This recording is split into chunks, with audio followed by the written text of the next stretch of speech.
according to his promise. We are looking for new heavens and a new earth in which righteousness dwells. Therefore, beloved, since you look for these things, be diligent to be found by him in peace, spotless and blameless, and grow in the grace and knowledge of our Lord and Savior, Jesus Christ. Our growth comes through the Scriptures. Join me this session in, how about the book of Exodus? We are done with Job. We can turn back to Exodus now. We went from Genesis to Job to Exodus, following the chronological order.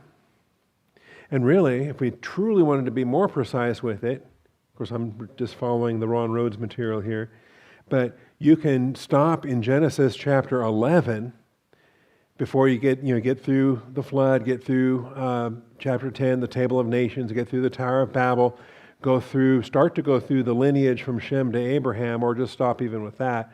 But before you get to chapter 12, that's when you want to plug the book of Job in there. All right? And then come back after Job then to Genesis 12, pick it up with Abraham, and then work your way the rest of the way through Genesis. But anyway, maybe we'll do that in 20 years when we do the Through the Bible again in 2042. But for now, we are following the Ron Rhodes calendar. And I love this. I think it's excellent. The harmonization that happens, especially in the Gospels, but even before that in the Old Testament, with the various Psalms that get interspersed throughout Samuel and Kings and Chronicles, and even blending Samuel, Kings, and Chronicles together in the way that's been happening is marvelous as well. So this session, this is day 33, which is, there's no Bible reading for day 33. There are 9 days in the calendar that don't have Bible reading assignments, but they have introductions to what Rhodes calls the eras of biblical history. And we've done so far era number 1. So we got one era out of the way, and there's 9 more or 8 more to go.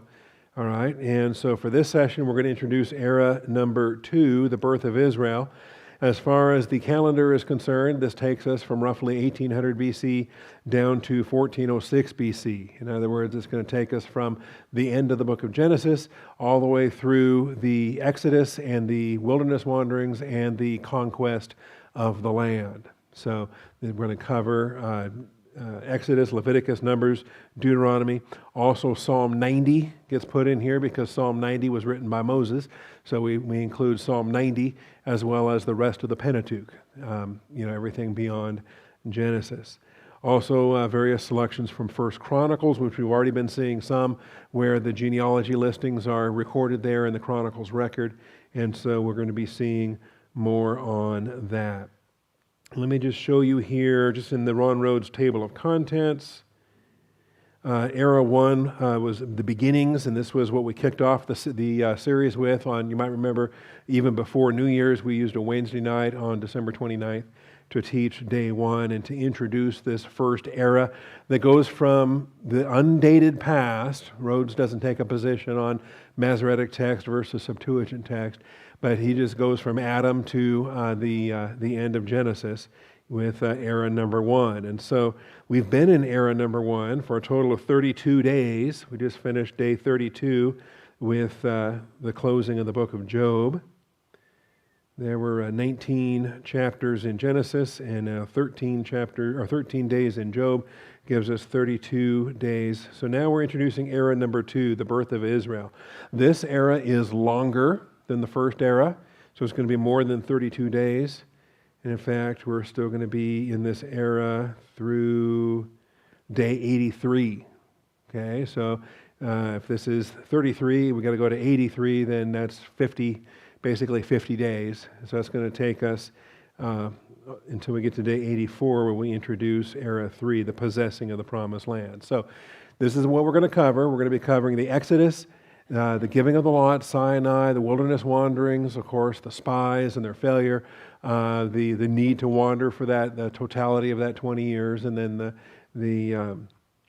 for the death of that generation, then for the next generation to enter into the promised land. That'll be era 3. And that's a fairly short one. And that's basically from Joshua's conquest until the United Monarchy. Era 4 is the United Monarchy. That's Saul, David, and Solomon. And this one's longer than the other ones we've seen. Gets us through day 163. And that shouldn't be shocking, because once we get to David and Solomon, what do we have? We have all the Psalms, we have the Proverbs, we have Song of Solomon, we have Ecclesiastes. So there's a huge chunk of the Bible that comes in this era. That is the united monarchy. Then the kingdom divided is probably the section, these next two are the ones that we're maybe least familiar with. It seems like maybe from Genesis to Solomon we're better. Our Old Testament, I'm just speaking for myself, but from Adam to Solomon, I would be much more confident on a Bible quiz from Adam to Solomon. But from Rehoboam to the end of the Old Testament, to Malachi, that's where we start to get sketchy. They're the portions of the Old Testament where we haven't taught as frequently. Maybe this church slightly has an exception because we've done so much on the exile. We've done with Daniel, for example, and with the exile itself. But era 5 is the kingdom divided, which takes you from basically after Solomon down to the destruction of the temple. It's a pretty long section. Then living in exile is era 6. This is the time that the 70 years they're in Babylon, and so essentially it's Daniel, it's Ezekiel, and pretty short section. Coming back after the exile, Ezra, Nehemiah, Esther, okay, Malachi, Haggai, Zechariah, Malachi. It gets us down to day 273. You understand that we don't get to the New Testament until October. Okay? And I think that's worth mentioning, because the bulk of our Bible, 70% of our Bible, is Old Testament. And so we see it there. Another way of looking at it is, besides the Rhodes material, is just in the calendar itself. January was Genesis and Job. February is Exodus and Leviticus. Stay tuned. Okay? Numbers, and I don't want to bash Leviticus. Don't get me wrong. It's God-breathed. It's inspired. It's in the Bible. If I love God, I love Leviticus. But it's if I was to list my top 66 favorite Bible books, Leviticus is in that top 66.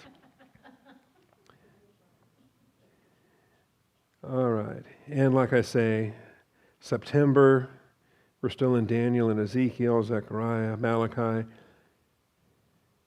Not until October 1st that we introduce era 8, and basically October, November, December is our New Testament, and most of the half of that is the Gospels. And so it's October and half of November just to get through Matthew, Mark, Luke, and John. We don't get to era 9 until November 17th. And then we start Acts 1 on November 18th. And from November 18th to December 31st, how much of the year is that? From November 18th to December 31st, that's Acts, Romans, 1st and 2nd Corinthians, Galatians, Ephesians. I mean, that's the whole New Testament, basically, from Acts to Revelation. So, like I say, because the Gospels take up a month and a half from October 1st to November 16th. All right, so we have that. Stay tuned. Maybe that's just too much information. Just give me one day at a time. Tell me what to read, and we'll handle today. Okay, and we'll just keep going through the year on that basis. All right. What I want to use this class for, I want to give some introductory ideas, some things on chronology. I want to answer some questions. Also, I want to kind of highlight some things that will be different this year from what you maybe read in the notebook from 20 years ago, and we'll highlight those things as well. First of all, notes on Egyptian history. The original Through the Bible notebook, that's the old 2002 notebook, included the following list of pharaohs, and guess what? We're going to keep that same list of pharaohs, okay? And remarkably, not only are we going to keep that same list of pharaohs, we are on much more solid ground in accepting this list of pharaohs.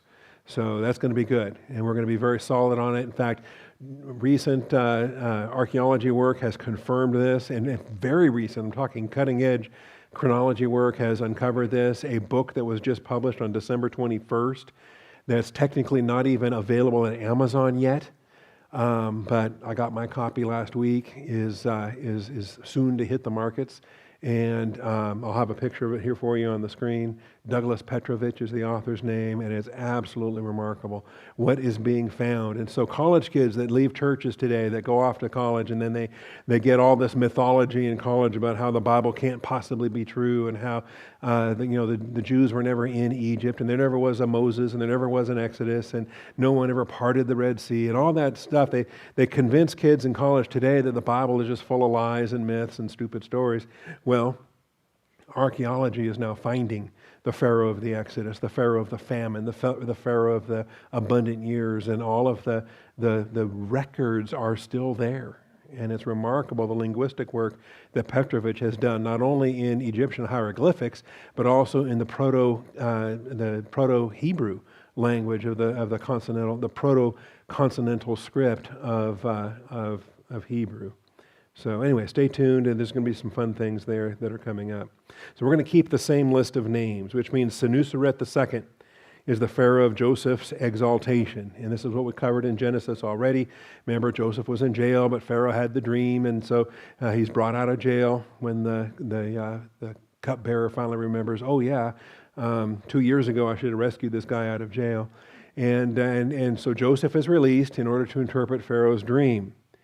And that's Senuseret II, Pharaoh of Joseph's exaltation, from 1897 to 1878 BC. Again, the dating is, there is wiggle room in this because there is legitimate flexibility in our sources, but be that as it may.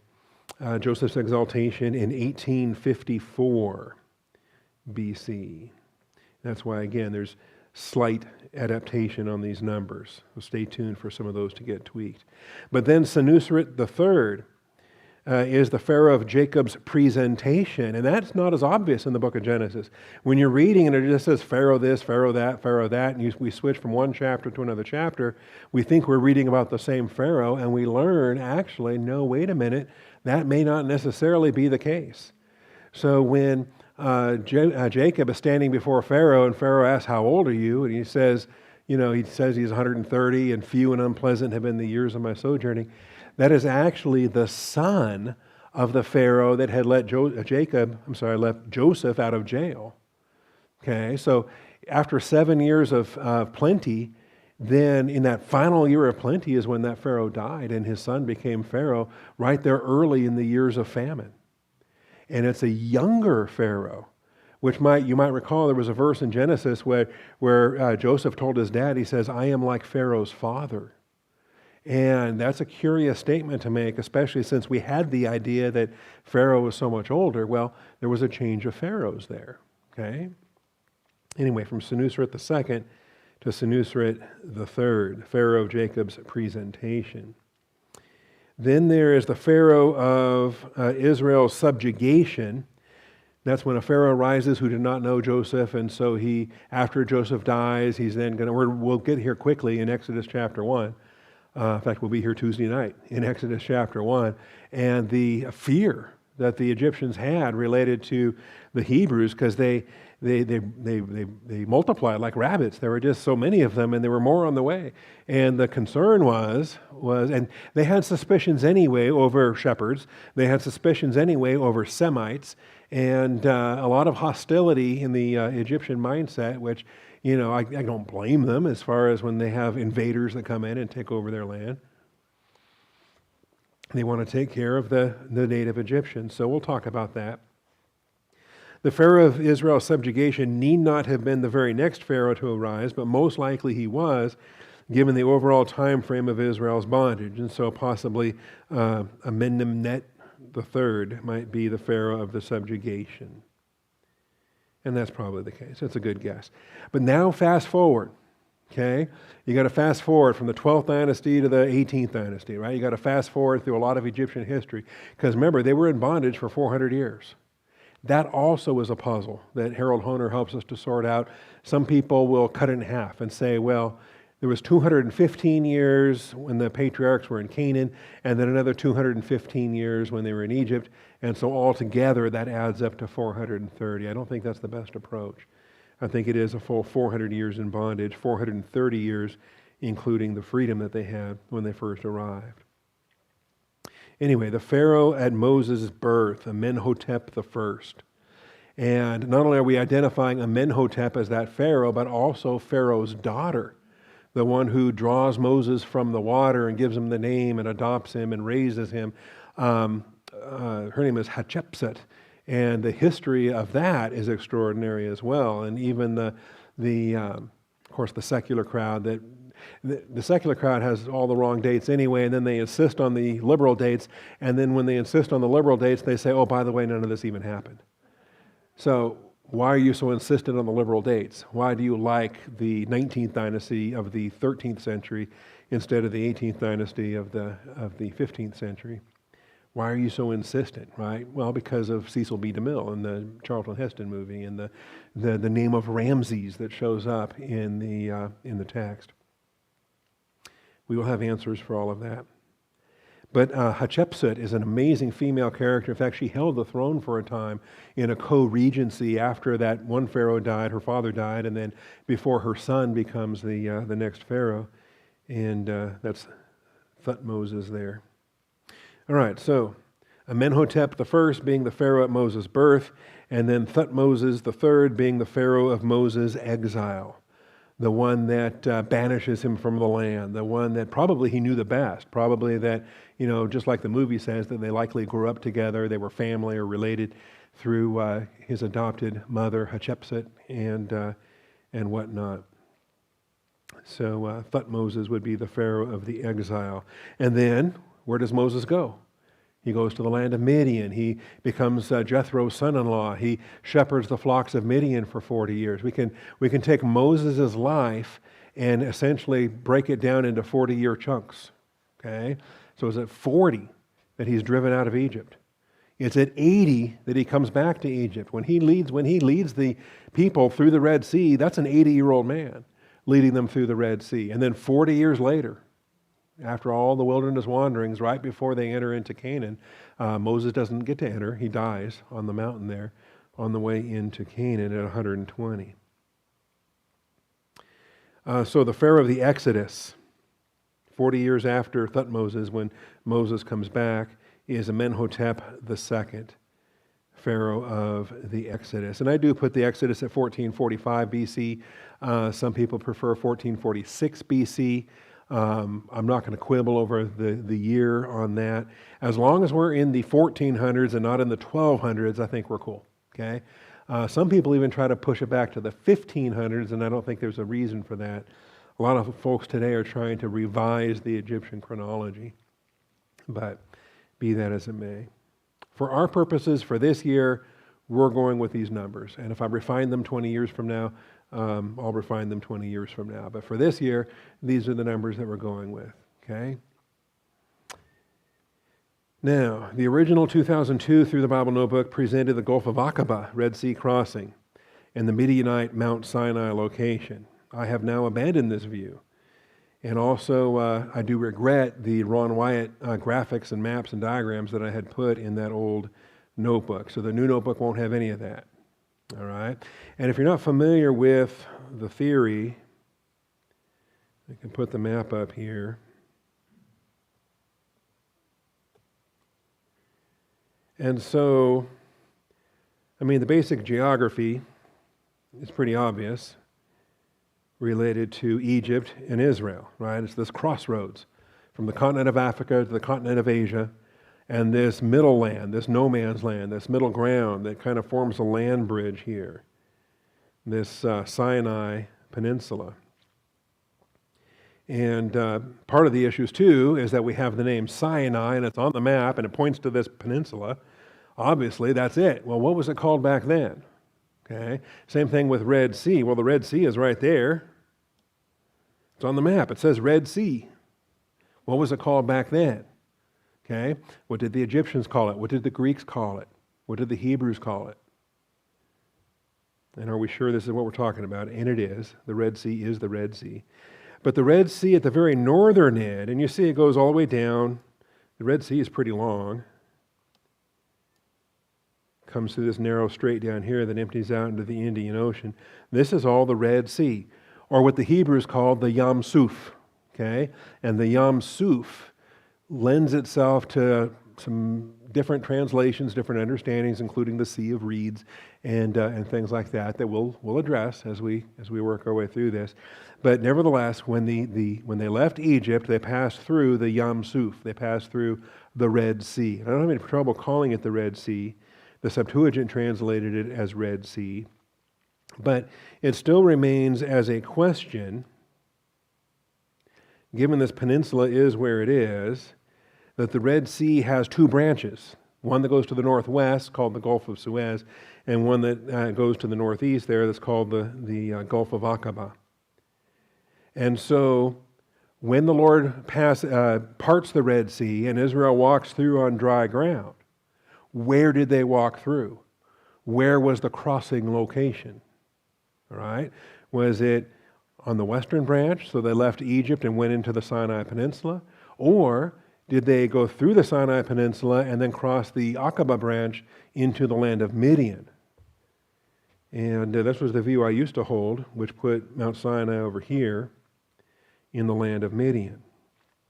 And so one of the things I want to address is the misunderstanding that Sinai has to be in Midian. It cannot be in Midian. Okay? And the verses that read such that leads people to think that Sinai must be in Midian is only because Moses was shepherding the flocks of Jethro, and Jethro was the priest of Midian.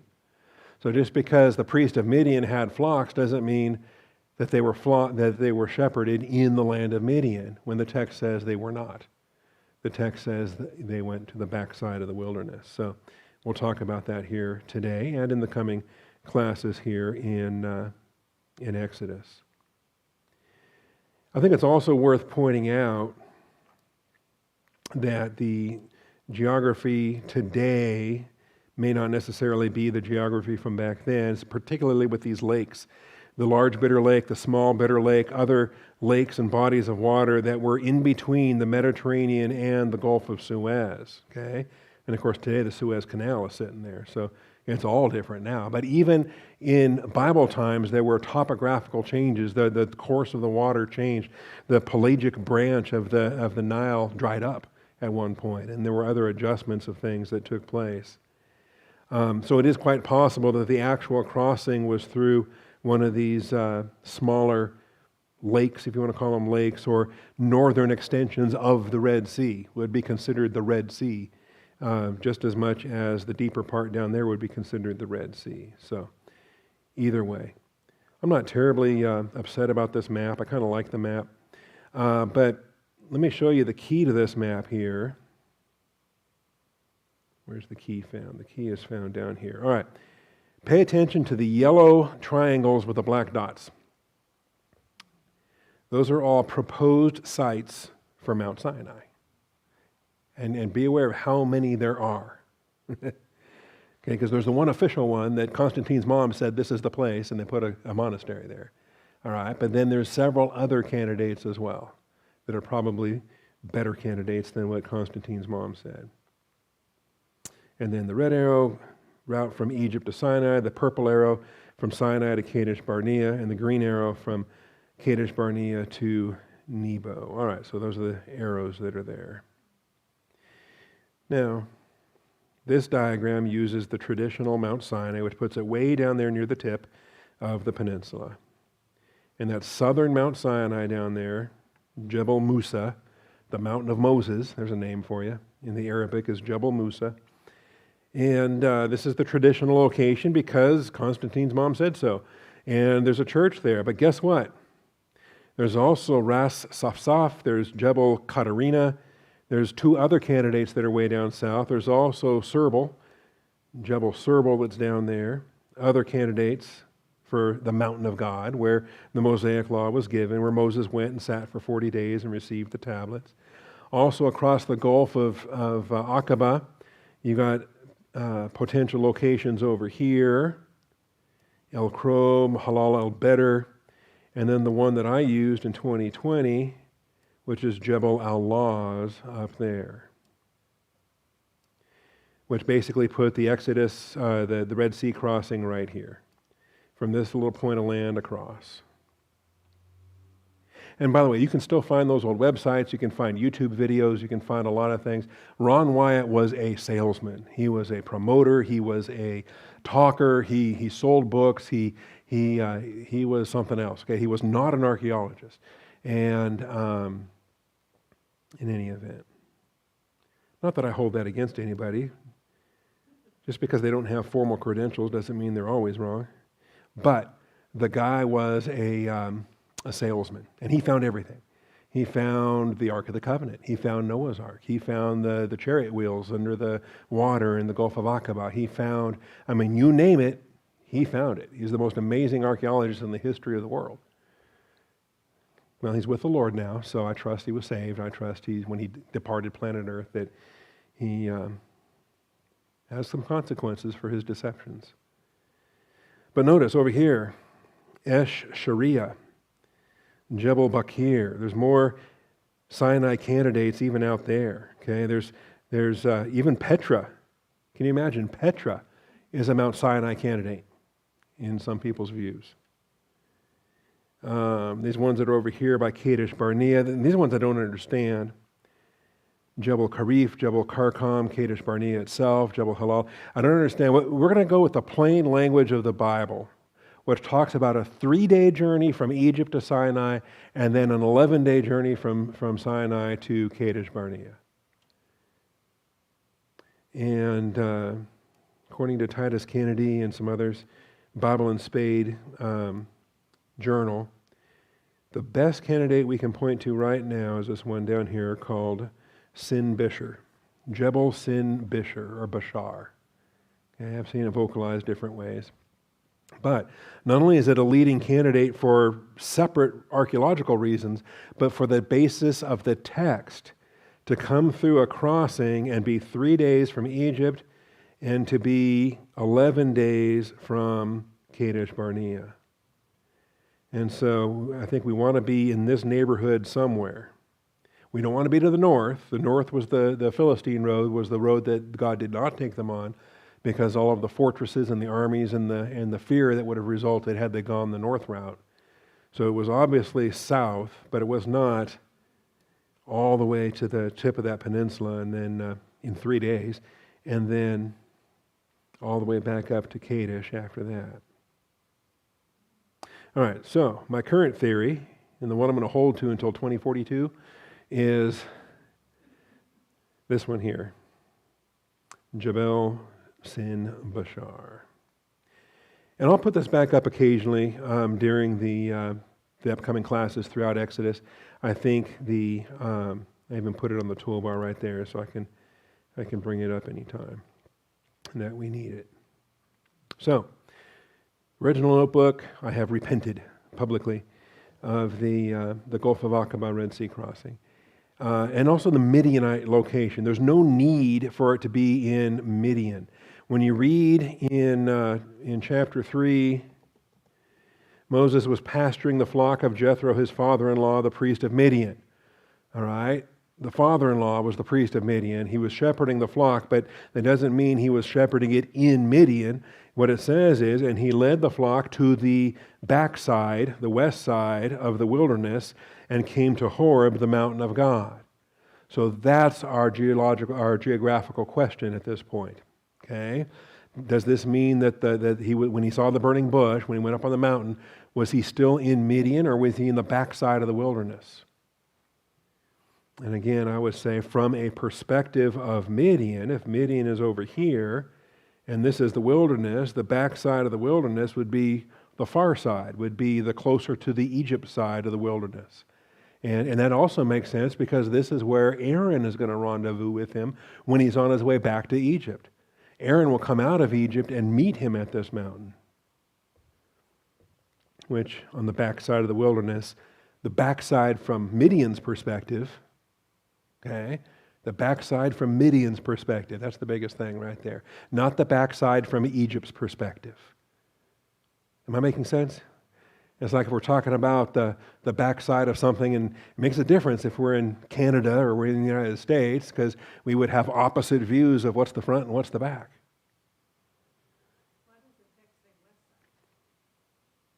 Because we don't use backsided English we use north, south, east, and west.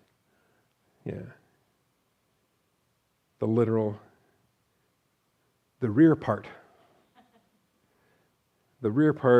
of the wilderness. The desert's derriere. Ooh, I'm going to trademark that, make millions. All right. There are also, by the way, some great journal articles. Did I include them here? I don't have them in today's notes. I will get to them. I believe I put them in the Exodus 3 notes. All right. Which absolutely disprove. The verse here hints at it. There are other verses that absolutely disprove when they're on Mount Sinai itself. And Jethro leaves Mount Sinai to go back to his land. Okay? That's a huge clue. That tells you that Mount Sinai is not in his land, because he has to leave Mount Sinai to go back to his land. And at that point, once I glommed onto that, I felt like an idiot, like, well, goodness, of course. That's conclusive. So stay tuned for that. I want to give you some trusted authors, though. Obviously, Titus Kennedy is tops on my list. His dad, Todd Kennedy, was the pastor at Spokane Bible Church for 40 years. Titus has spoken here. We had an archaeological conference here very early when we first opened this building, actually, and we had to bring him back. He's got a great book called Unearthing the Bible, 101 Archaeological Discoveries that Bring the Bible to Life. It has the same publisher that Ron Rhodes' book has, Harvest House Publishers. It looks like that, Unearthing the Bible. So I recommend that. Also, Douglas Petrovich. I recommend Doug Petrovich. A couple of different books here. His one from about 3 years ago, or I guess 2016. What is that? Ooh, that's 6 years ago. Time flies. But he had, it's called The Oldest Alphabet in the World by Douglas Petrovich. And basically it's a survey of the Sinai inscriptions that have been found. These inscriptions have been known for 50 years. They've been known for years and years and years. But the translation of those glyphs has been disputed, and there's been different theories on it, and even, what language is this? Is this an alphabet? It appeared to be alphabetic writing. It did not appear to be pictographic. It did not appear to be hieroglyphic, but it was in the deserts of Sinai that these inscriptions were found. And so there was a lot of theories as to, well, what kind of language might it have been Midianite, might it have been an Egyptian, might it have been Phoenician kind of a thing. And as soon as different scholars started thinking that maybe it was Phoenician, well, they were close. But Petrovich discovered, you know what, those are Hebrew. Those are Hebrew words. And he translated the Hebrew words. And then he showed the correlation between the Egyptian hieroglyphic and then how hieroglyphic was adapted into the Proto-Canaanite Hebrew alphabet. And by the way, this alphabet is the forefather of the Phoenician alphabet. So it kind of flips it upside down from how the liberals would like to tell us, that the Phoenicians were the first one with a consonantal alphabet. Anyway, that's his first book, and I've been eating that one up for years. He lives in Houston, by the way, and he's on faculty with a seminary there. Friends with Robbie Dean. He's spoken at Robbie Dean's church. But now his second book is out, and it expands on those inscriptions because he's translated all of them now, and he has them listed there. And he also just throws it out there for any Egyptologist who wants to dispute his translations. They're free to do so, but they have to, be honest about what the manuscripts say and what the carvings say. A lot of this is just graffiti written in the desert on different stones, on different pillars in different places where those inscriptions have been found. But his new book builds on that, and it actually takes everything that's presented in the first book related to the Hebrew language as written by Jewish people, okay, including Manasseh, the son of Joseph, and the other Jews that were living in the land of Egypt after the death of Joseph, after they were put into slavery, and relates it to the actual Egyptian history that we have based on Egyptian records. So it's a great book, and I'm probably 20% through it right now, and I need to go through the rest of it. But absolutely marvelous. That's Douglas Petrovich, called The Origin of the Hebrews, and it was just published on December 7th, 2021. In fact, Amazon doesn't even have it yet. You can get it on Kindle. Amazon can't ship the hardcover yet if you want to buy it there. All right. There's also a useful text from a strictly secular worldview. We used it when we were homeschooling, called Chronicle of the Pharaohs. Peter Clayton was the author, published by Thames and Hudson. This Chronicle of the Pharaohs. They put out a series of these, Chronicle of the Popes, Chronicle of the Russian Tsars, Chronicle of the, there was a bunch of these. And we had a whole library of these when we were homeschooling our kids. They're useful. They got a lot of pictures. They have nice diagrams and so forth. Just realize, though, totally secular, and they're going to be mocking the Bible. Okay? They'll be telling you that, well, if there was an Exodus, it was such a minor affair in the grand scheme of ancient Egypt that no wonder, they didn't care if 3 million Jews left or whatever, okay? And it wasn't 3 million. We're going to fix that too. But anyway, I recommend it. I will probably put a clip. I scanned up one of the pages where they were mocking the existence of Moses. At some point, I'll throw that up here in the notes and let you read it for what it is.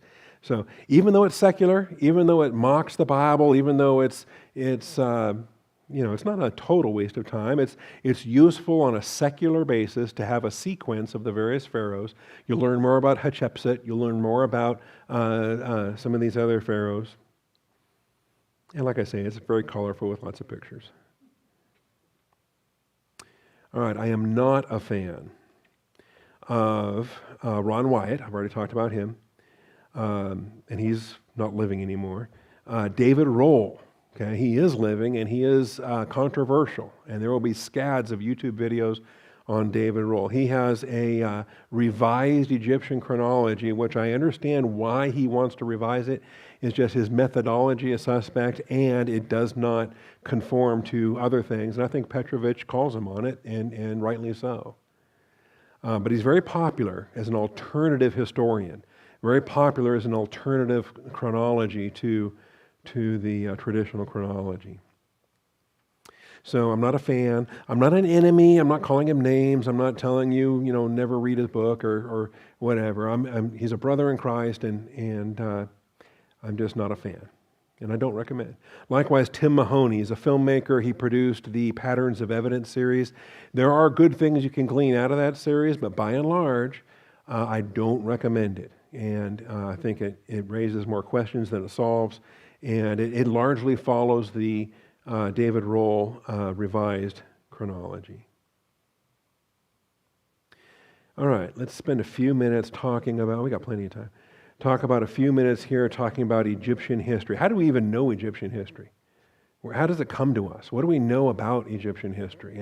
And if, just think about what you know about Bible history. What do we know about the Bible? And how accurate are the manuscripts that we've received, and how reliable are they? How can we trust them? How do we know? Well, because they were written by eyewitnesses during the lifetime of other eyewitnesses. And they were copied, and we have recent copies very close to their point of origin. And written during the time that other eyewitnesses could have refuted. When Paul said, look, 200 people were eyewitnesses of the resurrection, most of them are still alive when Paul was writing 1 Corinthians 15. Okay? Egyptian history, none of that. Okay? None of that. Egyptian history goes back to after the flood, after the Tower of Babel, to the basically 3000 BC. Okay? 3000 BC, or even short of that, 2800 BC. They used a Sothic calendar. They used the dog star as their calendar. And the cycles of the dog star that could track time over a lengthy period of time, that became the basis of their calendar. And so we can go back 2 Sothic cycles, and from Christ, we can go back 2 cycles and end up at 28-something BC. But the written records from that era, we don't have them. The written records from that era, our knowledge of that era, we don't have them. Okay? Egyptian history comes to us from a Greek by the name of Manetho, Manetho, M-A-N-E-T-H-O. Manetho was a Greek, lived in Alexandria. He lived during the reign of Ptolemy. Okay? Lived about the time the Septuagint was being translated. But he lived in the 3rd century BC. 3rd century, not 3rd millennia, 3rd century BC. So, okay, he's 2,700 years after the events of the first dynasty. But after all, he lived in Alexandria. There was a library there. He had resources. I suspect that much of what he wrote was based upon resources that were available in the 3rd century BC. Okay? Don't have a problem with that. I just want to recognize it for what it is. He's writing in the 3rd century about 27 other centuries before him. Okay? So imagine, you today, you go to the library, and based on what you find at the library, you're going to write a complete history of the last 3,000 years. Now, it gets worse. Because how many manuscripts do we have preserved of Manethos? Do we actually have autographs? Do we have scrolls that Manetho put quill to parchment? We don't. We have nothing from Manetho.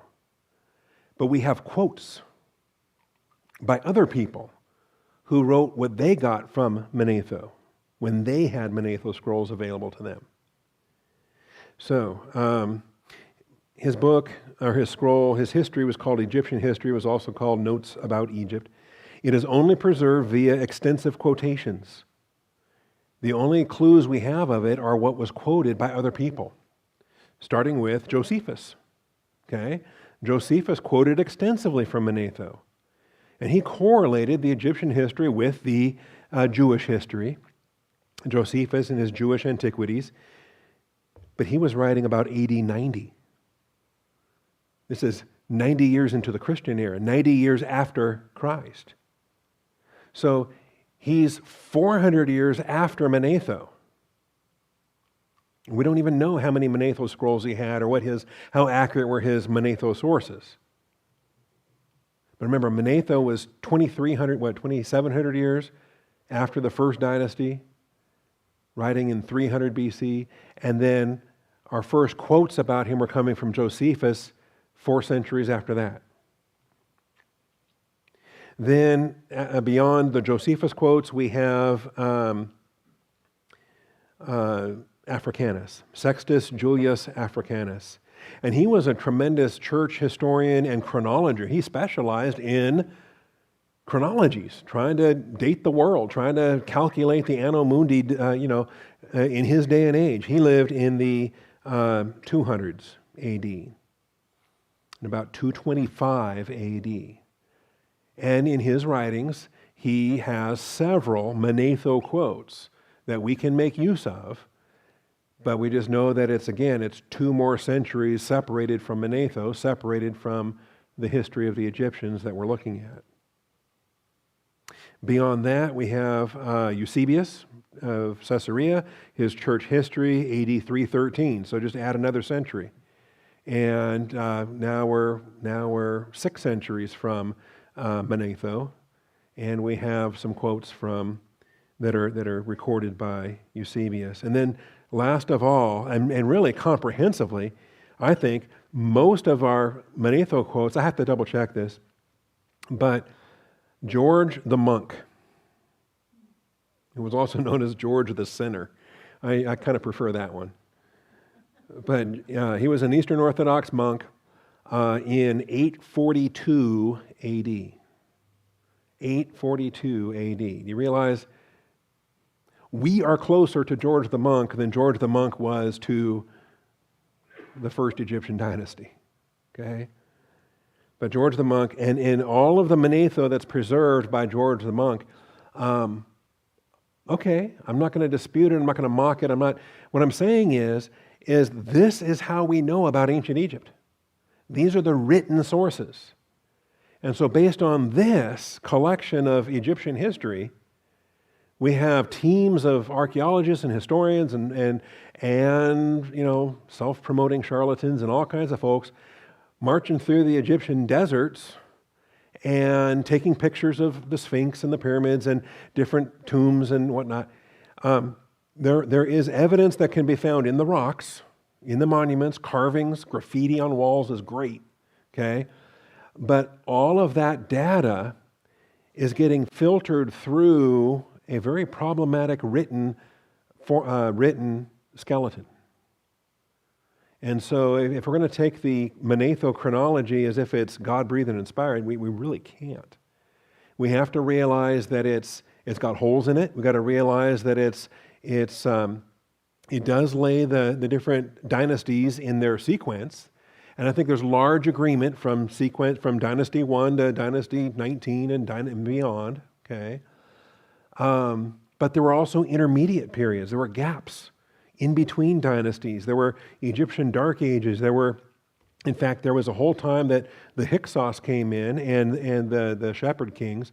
The Hyksos Semites had dominion over the native Egyptians. And that Hyksos period is interesting, okay? And then, of course, the Greeks came in. Alexander came in. And then the Egyptians were under the Alexandrians, under the Greeks. Cleopatra was not Egyptian. She was Greek. So that whole history of the Ptolemies and down from the Greek dominion to the Roman Empire, all of that, essentially anything before 1000 BC is educated guesswork, trying to synchronize these things. All right. So there is that. Again, let me get this up here, and I can take any questions that you have, and then we'll dismiss. The birth of Israel. Birthed in bondage, okay, brought out of Egypt with the Exodus, given the law at Sinai, conquering the land. This runs from the Exodus, basically from the end of Genesis, includes all of the captivity, or the slavery, the bondage time. It includes the Exodus, includes the wilderness wanderings, and it includes everything up to the conquest. Joshua and Judges will be in the next era. Okay, so this is Exodus, Leviticus, Numbers, Deuteronomy, as well as the psalm that Moses wrote, Psalm 90. All right, and here's how Rhodes puts it. He calls this the birth of Israel. You know, they were a family when they went to Egypt. They're a nation when they come out. Big difference. And but this was a promise God had made that they were going to be slaves and they were going to come out in Genesis 15.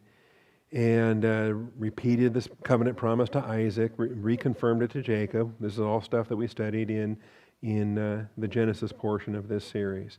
Now we get to Exodus. What's happened in the meantime? What happens after Joseph dies and the Jews are still in Egypt? Everything seems happy at the end of Genesis.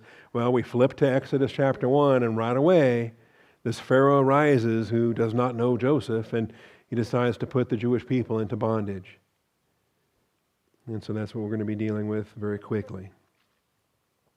So they multiplied rapidly. They had many children and grandchildren, made the Pharaoh nervous, became extremely powerful, and filled the land. It came to the point that the Israelites outnumbered the Egyptians. Some of this, a politician can say things just to scare people. A politician can say things that the people want to hear.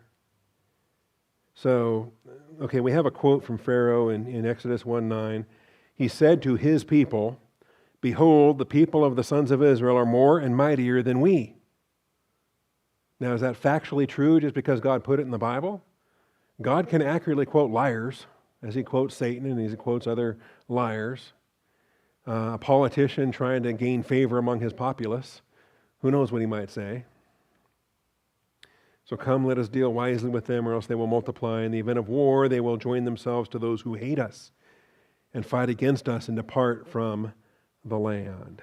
So anyway, this is how they get made slaves. Whether or not it's factually true or not, there was concern over their birth rate and the demographic consequences of a low birth rate when foreign people have a higher birth rate, and how long can you maintain that? At some point, demographics takes over every time. By the time God delivered the Israelites from Egyptian bondage, there were about 600,000 men plus all the women and children. We're going to fix those numbers, but that's the traditional Masoretic number that's given in most English Bibles. It says the sons of Israel journeyed from Ramses to Sukkoth, about 600,000 men on foot, aside from the children. Okay? And we're going to fix that. We're going to show you why the number is flexible and why there is a question related to those thousands. Was it 2 million people that walked through the Red Sea? How long does it take 2 million people to walk through anything and then have it come crashing down behind them? Anyway, we'll deal with that.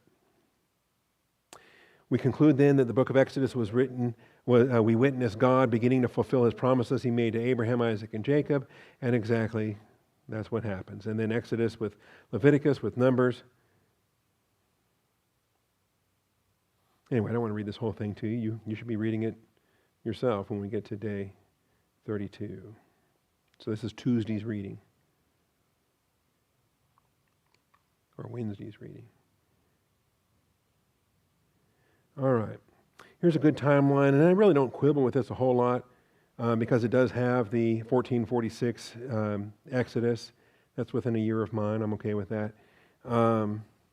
Some of the other dates there I think are open to some consideration.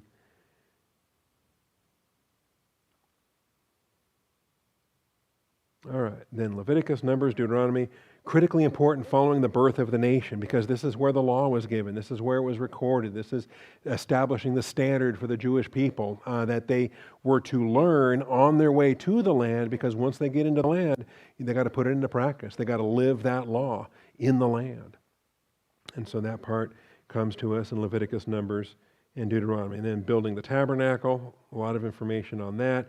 The priests, how do they consecrate a high priest? What is the role of the priests and the Levites? All this stuff is coming up. Clean and unclean animals, ritual cleansing, personal hygiene, food, all these regulations. The book of Numbers that have the population censuses, just like Exodus 12:37. Again, we've got to look at it because the word that's translated 1,000 may not mean 1,000. And it may mean that all the numbers have been grossly inflated for 2,000 years. So we'll deal with that.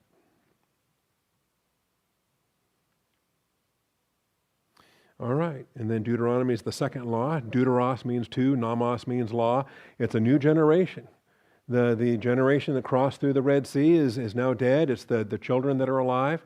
Anybody that was over the age of 20 is now gone. And now the second generation is ready to enter into the land. And so they're going to have the law given a second time. They're going to recite it. They're going to recite the blessings and the curses. And then they're going to go follow Joshua across the river and enter the land. So that's what we have coming up. And this is going to get us through Exodus and Leviticus will be February. Numbers, Deuteronomy, and Joshua gets us through the end of March. So the calendar is going. We have survived 1 month. Isn't that amazing? This is our 5th Sunday, and there's, 45 more to go? 47 more to go? All right. I tell you, 5 done and 47, that doesn't sound too bad. The idea of 1 month and 11 more to go, that sounds worse to me. I don't know why. The idea of, how about 2 books of the Bible we finished now, Genesis and Job, 64 more to go. Oh, that sounds even worse of all. Okay, but there's little books coming up. Well, we'll knock those out in a hurry. We get 1st, 2nd, 3rd John all in one day, so that's kind of fun. Heavenly Father, I thank you for this class. I thank you for these students. I thank you for the blessing that it is, Father, to get this big picture view. I thank you for learning what we learned 20 years ago, what we're learning now, by your grace, we're going to keep learning, Father, every day that you leave us here. Until you see fit to take us to glory, Father, we're going to stay here and keep serving you, keep learning, keep growing. Thank you for being faithful. Thank you for Ron Rhodes. I rejoice in his reading plan. I think he's got a great calendar. We're following it. And I just thank you for the structure that this plan gives us.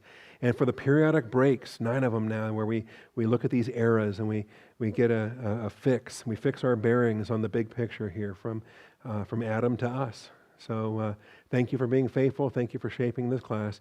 We give you the praise and the glory, Father, in Jesus Christ's name. Amen. Austin Bible Church is a grace ministry. No price is ever assigned to any video, audio, printed material, or anything provided by this ministry. Costs associated with such grace provision are paid in full by grace-oriented born-again believers in Jesus Christ, motivated by God the Holy Spirit, well-pleasing to God the Father. More information on our grace-giving policy and your opportunity to join in this Grace Financial Fellowship can be found at the link in the description below.